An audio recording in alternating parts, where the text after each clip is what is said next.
"You're not invited to the wedding," my son texted.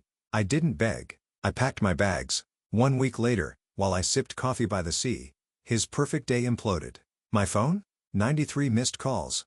"You're not invited to the wedding. Please don't make this harder." That was the text. No greeting. No warning. Just those words blinking on the screen as I stood at the ironing board, smoothing out the creases in Lennox's dress shirt. The same shirt he'd asked me to press for his rehearsal dinner. I stared at the message, the iron hovering midair, steam curling up toward my face like it needed to fill the silence for me. At first, I thought it had to be a mistake. I called him right away. No answer. I called again. Still nothing. A few seconds later, a new text popped up. "It's Mallory's day. We've decided." We decided. I set the iron down carefully. My hands were trembling. I reread both messages. Then again. And again. I felt like the room was tilting slightly, like I'd stepped off a curb I didn't see coming.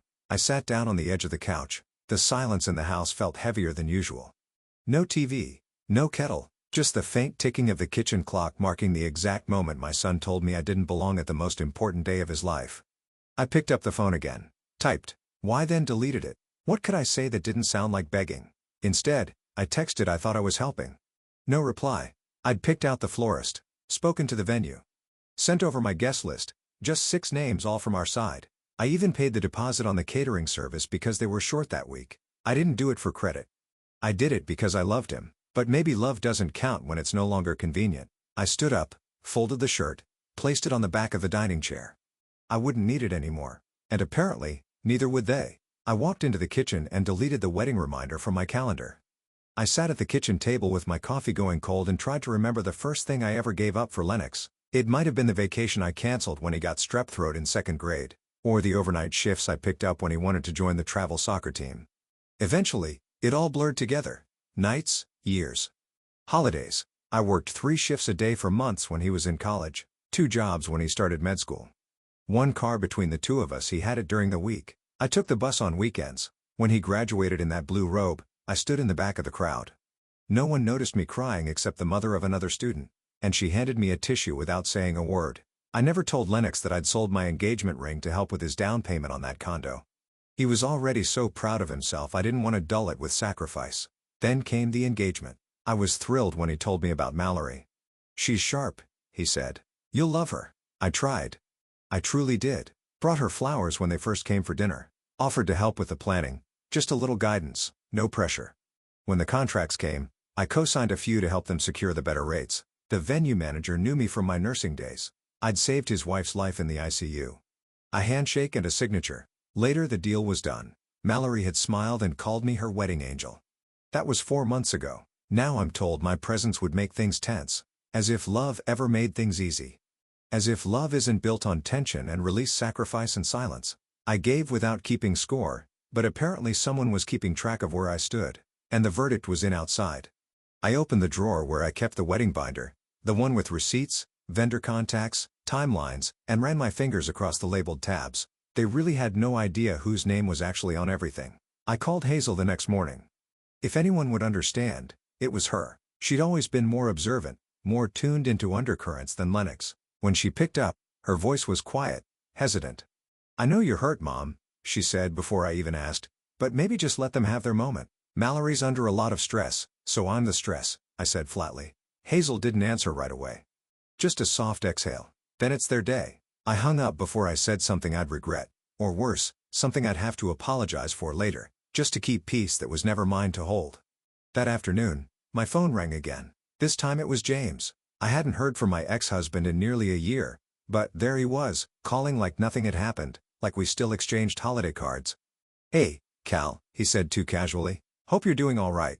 Listen, I'm just reaching out to collect everyone's part for the group wedding gift.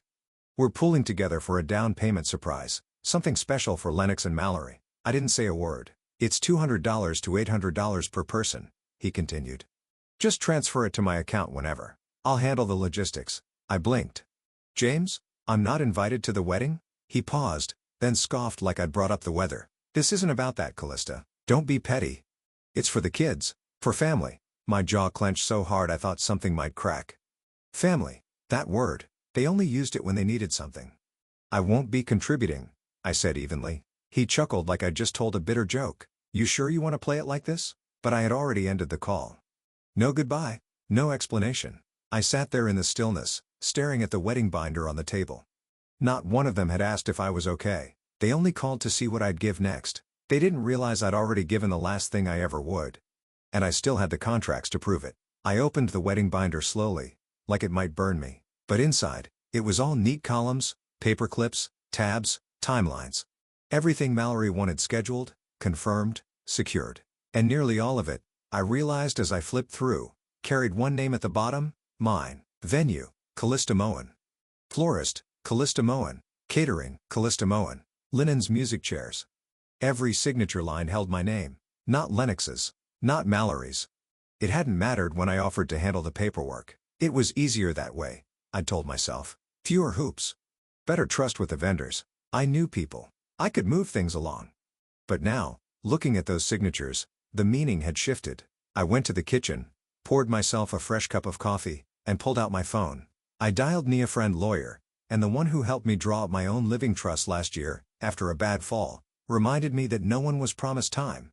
She answered on the second ring. "Hey, stranger, I need your eyes on something," I said. "Wedding contracts. Yours?" she asked, surprised. "My son's?" I brought the binder over that afternoon. We sat on her porch while she flipped through each page, her expression sharpening as she read. When she got to the venue clause payment, due 7 days before the event, or agreement void, she tapped it twice. "This isn't just binding," she said. "It's leverage." I swallowed. "If they don't pay, you can cancel. Legally. Refunds come back to you. Services revert to your name." I nodded slowly. "This isn't revenge, Callista," she said, looking me dead in the eye. "It's protection. Of your time. Your labor. Your value. You didn't ask to be erased, but you don't have to fund it." I didn't speak for a long time. I just ran my fingers over the signature line on the last page. The ink had long dried. But now, it felt freshly written. Nia closed the binder and slid it back toward me. "Whatever you decide," she said. "You hold all the cards." And for once I believed her. That night, I poured myself a half glass of wine, opened my laptop, and turned on the small desk lamp in the corner of the room. No music. No distractions. Just the sound of keys tapping and the quiet breathing of a woman who had finally drawn a line. I started with the venue. "To whom it may concern, as the contracted client for the event scheduled on August 30th under Clara Moen Events, I am writing to notify you that the final payment will not be made. Per the terms of our agreement, please consider this official notice of cancellation. Kindly process the return of the initial deposit to the business account on file. Thank you." I reread it twice. No bitterness, just business. Then came the florist. The caterer. The linen rentals. 4 total emails. Each one specific, calm, and legally sound. I copied the relevant clauses from the contracts, highlighted the sections about payment deadlines and refund policies, and attached them all in PDF format. No room for confusion. When I finished the last one, I sat back in my chair and stared at the drafts lined up on the screen. Each a simple string of words, but together, they meant something much louder. I scheduled them all to send at exactly 9 a.m. 7 days before the wedding. Not as a threat, not even as a warning. Just a quiet removal of myself from the machinery they assumed would run without me. Then I closed the laptop, pushed it gently to the side, and folded my hands in my lap. There was no shaking this time. No tears, just the slow settling of everything inside me. I didn't feel like the villain. I didn't even feel triumphant. I felt, still, like something had finally stopped spinning. Upstairs in the back of the closet, my dress for the wedding still hung in its plastic wrap. Pale green, simple, chosen carefully to avoid upstaging anyone. I left it there. The next morning, I opened a new browser tab and typed one word into the search bar: Maui. At exactly 9:00 a.m., the emails left my outbox without fanfare. No dramatic music. No thunderclap of justice. Just a soft whoosh as each one was delivered to the inboxes of people who probably thought I was still quietly in their corner. By noon, the phone started buzzing. First, a voicemail from the venue. "Mr. Harrison," polite but firm, confirming receipt of my cancellation. He said he was sorry to lose our business and hoped we'd consider them again in the future. Then the florist called. I didn't answer. They followed up with an email, kind, confused, offering a rescheduling option. I ignored them all. I didn't owe anyone an explanation anymore, least of all the people who had written me out of their story but still expected me to hold the spine together. I packed slowly, intentionally. A linen dress, walking sandals, 2 books I hadn't made time to read. I rolled my clothes instead of folding them. Something Lennox taught me years ago during our first Motherson trip to Chicago. I nearly smiled at the memory, but the warmth faded just as fast. I placed the boarding pass in the outside pocket of my carry-on. Flight to Maui. Departure. Friday morning. The same morning, Mallory had once scheduled her final walkthrough at the venue, the one I used to be invited to. As I zipped the suitcase shut, something shifted in me. Not resentment, not even grief. Just relief. No more waiting to be invited. No more pretending that shrinking myself was a noble thing. The ocean stretched out in front of me, endless and unapologetic. The breeze carried just enough salt to sting but not enough to hurt. I sat barefoot in the sand, fingers wrapped around a warm cup of coffee from the cafe across the street. My phone buzzed beside me on the towel, but I didn't rush to check it. I already knew what day it was. Wedding day. By the time I picked it up, the screen showed 93 missed calls. I scrolled through the voicemails, Mallory sobbing, Lennox shouting my ex-husband's voice like a clenched fist. The venue had released the space. The caterer never arrived. The florist refunded the flowers to my account. Someone, somewhere, had tried to pull it all together last minute, but I knew it wouldn't work. You can't rebuild a house the morning it's meant to be lived in. The last voicemail from Lennox was quieter. Not calmer. Just tired. Mom, please, I don't know what happened. Mallory's in tears. I don't know what to do. You've got to call me back. I almost felt sorry for him. Almost. I took a slow sip of coffee and watched a family, further down the beach, helping their kids build a lopsided sandcastle. The mother laughed as the smallest one collapsed the whole thing with one excited kick. No one yelled. They just started again. That used to be me, always rebuilding what someone else knocked over. But not this time. This time, I let it fall. I tucked the phone back into my bag, still buzzing, and turned my face toward the sun. The light didn't ask anything from me. It just warmed my skin like I still belonged here in the world in my own moment. I stayed on the beach until the breeze turned cooler and the family started packing up. Then I gathered my towel, shook off the sand, and started walking. My phone buzzed again in my bag, a fresh wave of messages hitting. I didn't check. I already knew what broken sounded like, and it no longer had anything to do with me. I let the phone ring twice before answering. It was Lennox again. His voice hit me like a wave the moment I said hello, tight, frantic. Mallory was sobbing in the background, her voice high and panicked. I couldn't make out the words. You sabotaged us, Lennox shouted. You ruined our wedding. I didn't flinch. I didn't raise my voice. I waited a moment, then said, no, Lennox. I removed my work from people who erased me. He went quiet just long enough for me to hear Mallory's cries shift into something angrier, accusatory. You told me not to come. I continued calm. So I didn't. You said there was no place for me at the wedding. I honored that. That's not what we meant, he said, but it sounded weak. You blindsided us. You didn't even give us a chance to fix it. I gave you everything else I said. Time, money, labor, support. I built the entire foundation, and you told me to leave before the celebration. That's not a miscommunication. That's a choice. She didn't mean it like that, he snapped. You know how Mallory gets when she's overwhelmed. I closed my eyes. Of course. Excuses. Passes. Soft landings for everyone but me. Contracts are contracts, I said. They were in my name. The services were under my business. What you all saw as gifts were business transactions with my signature at the bottom. You sound like a lawyer, he muttered. No, I said quietly. I sound like someone who finally learned that silence doesn't mean servitude. Mallory screamed something in the background. Something I couldn't fully catch, but didn't need to. I'd heard enough. For years. Mom will never recover from this. I didn't respond to that. I wasn't there to cushion the fall anymore. I heard my own breath steady, not trembling. This wasn't personal, I said. Well, neither was this. I ended the call before he could answer. I placed the phone face down on the nightstand and pulled the hotel curtains wide open. From my hotel balcony, I could see the ocean folding into itself over and over the tide, a steady rhythm that made no demands. Somewhere across the Pacific, they were probably picking through the ruins of what should have been a wedding, or maybe still trying to salvage it. I wouldn't know. I hadn't checked my phone in hours. When I finally did, there was one new message from Lennox. Just 2 words. You win. I stared at it for a moment. No punctuation. No apology. Just blame disguised as surrender. I deleted it without replying. Winning had never been the goal. I wasn't trying to score points. I just wanted to stop bleeding. I put on my sandals and left the room.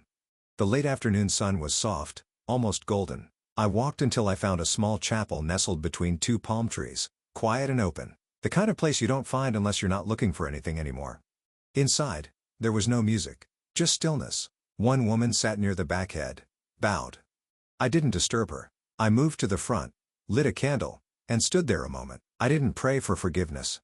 I didn't even pray for peace. I just let the heat of the flame remind me I was still here, that I could choose myself without apology. They had built a wedding without my name on the program. No seat reserved. No mention of the woman who signed the contracts, paid the deposits, picked the linens. I was supposed to be invisible, useful, but forgettable. But in removing myself, I'd become visible in the one way that couldn't be denied. The chapel door creaked behind me as I walked out the wind, lifting the hem of my dress. I felt lighter, not because anything was fixed, but because I'd stopped trying to hold up things that were never meant to include me. Back in my room, I poured the last of the wine into a glass, stepped onto the balcony, and raised it to the horizon. Tomorrow, I'd go home, but not back. Back in Savannah, the air felt heavier, thicker with the kind of silence that used to sting, but not anymore. I unpacked, slowly folded everything neatly, then reached into the back of my closet and pulled out the dress I'd bought for the wedding. Pale green soft fabric still wrapped in its garment bag. I hadn't even taken the tag off. I stared at it for a moment. Then placed it carefully into a donation box, along with the heels and clutch I'd planned to wear. Someone else could make memories in them. Now, someone still invited to the places they helped build. That afternoon, I sat at my kitchen table with a pen and a single sheet of stationery. No email. No grand speech. Just a note. Brief. Measured. You uninvited me from the wedding. I wasn't trying to be a guest. I was the one who built it. You tore it down. CMI folded it, cleanly, placed it in an envelope without a return address and walked it down to the mailbox. No one would write back. That wasn't the point. There would be no more phone calls. No more explanations. No awkward sit-downs to clear the air. Whatever they'd wanted me to be quiet, convenient, invisible, I wasn't anymore. I wasn't angry. I was done. Back home, I made myself a cup of coffee and opened the windows. The afternoon sun stretched across the floor, warming the walls that used to feel so cold. I sat at the table where I'd once planned their wedding down to the minute, and now, I planned nothing at all. And it felt good. Later, I walked through the neighborhood, past the church, the grocery store, the old brick homes with flower beds in bloom. No one looked twice. I liked that. No spotlight. No drama.